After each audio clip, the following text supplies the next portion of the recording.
அன்பும் கண்மணியும் ஒன்று சேர்ந்து அந்த வெண்ணிலா முகத்தில் கரிய பூசினா நல்லா இருக்கும் அப்படின்னு யாரெல்லாம் நினைக்கிறீங்களோ இந்த வீடியோக்கு ஒரு லைக் போட்டுருங்க. கண்மணி வேண்டுதல்னால அன்பு கண்ணு முழிச்சிடுறாங்க. அன்பு கண்ணு முழிச்சதும் கண்மணி சந்தோஷத்தோட அன்பு கிட்ட போயிட்டு, அன்பு என்னை மன்னிச்சிடுங்க அன்பு, என்னால் தானே இப்படியெல்லாம் உங்களுக்கு ஆயிடுச்சு, உங்களுக்கு உடம்பு சரியில்லைன்னு எனக்கு தெரிஞ்சும் ஆனால் உங்களுக்கு இப்படியெல்லாம் நான் வேலை கொடுத்துருக்கவே கூடாது, என்னை மன்னிச்சிடுங்க அன்பு அப்படின்னு சொல்லிட்டு கண்மணி அழுகுறாங்க.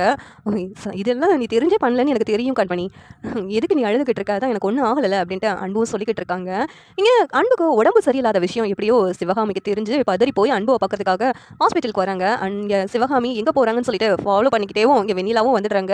இங்கே கண்மணி அன்புக்கிட்ட, இனிமேல் நான் உங்கள் பக்கத்தில் இருந்து உங்களை கவனிச்சிக்குவேன், எங்கேயுமே போக மாட்டேன், நீங்கள் என்ன போக சொன்னால் கூட நான் போக மாட்டேன் அப்படின்ட்டு கண்மணி அன்புக்கிட்டே உட்காந்துட்டு இருக்காங்க. இங்கே சிவகாமி அன்புவை பார்த்துட்டு, என்னடா அன்பு என்னாச்சு, மறுபடியும் சாப்பிடாம எதுமா டேப்லெட் எடுக்காமல் இருந்துக்கிட்டியா அப்படின்ட்டு எங்கள் சிவகாமி கதறி அழுகுறாங்க. இங்கே வெண்ணிலாவுக்கும் அன்பு உடம்பு சரியில்லாத விஷயம் தெரிய வருது. உடனே பாட்டிக்கு இன்ஃபார்ம் பண்ணுறாங்க. பாட்டி உடனே கால் பண்ணதும் பாட்டியும் நான் உடனே வந்துடுறேன்னு சொல்லிட்டு வெண்ணிலா கிட்ட சொல்லிக்கிட்டு இருக்காங்க. இங்கே அன்பு, இல்லைம்மா அதெல்லாம் ஒன்றும் இல்லைம்மா, டேப்லெட்டோ மறந்துட்டேன் எடுத்துக்க, சாப்பிட்றதுக்கும் மறந்துட்டேன், அதனால தான் இப்படி ஆயிடுச்சு, நீங்கள் இது அல்லாதீங்க அப்படின்ட்டு, அதான் உங்கள் மருமக என்னை காப்பாற்றிட்டாலே அப்படின்ட்டு அன்பு சொல்லிக்கிட்டு இருக்காங்க. உடனே கண்மணி, அத்தை அவங்க பாதி தான் சொல்கிறாங்க, இன்னும் பாதி நான் சொல்கிறேன்னு நடந்ததான் சொல்கிறாங்க, என்னை மன்னிச்சிடுங்க அப்படின்ட்டு. உடனே சிவகாமி, நீ எதுக்கு அழுகிற, நீ தெரிஞ்சு பண்ணியிருக்க மாட்டேன்னு எனக்கு நல்லாவே தெரியும், கண்மணி என்னை மன்னிச்சிடுங்க அத்தை அப்படின்னு சொல்லிட்டு சிவகாமியை கட்டிப்பிடிச்சு அழுகுறாங்க. இந்த நேரத்தில் பாட்டி கரெக்டாக வந்துடுறாங்க.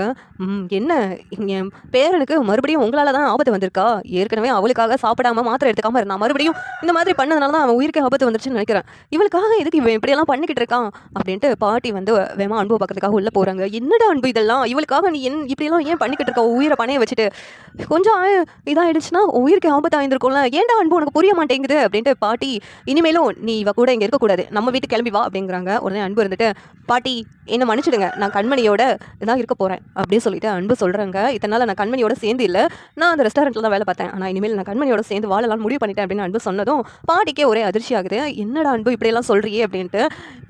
சரி இவ தான் உனக்கு முக்கியம் ஆயிடுச்சுல, இந்த பாட்டி முக்கியம் இல்லை, நான் வரேன் அப்படின்ட்டு பாட்டி கிளம்பி போயிடுறாங்க. சரி எப்படி நல்லா இருக்கும் நீங்கள் நினைக்கிறீங்கன்னு கமெண்ட் பண்ணுங்கள். லைக் பண்ணுங்கள், ஷேர் பண்ணுங்கள், சப்ஸ்கிரைப் பண்ணுங்கள். தேங்க்யூ.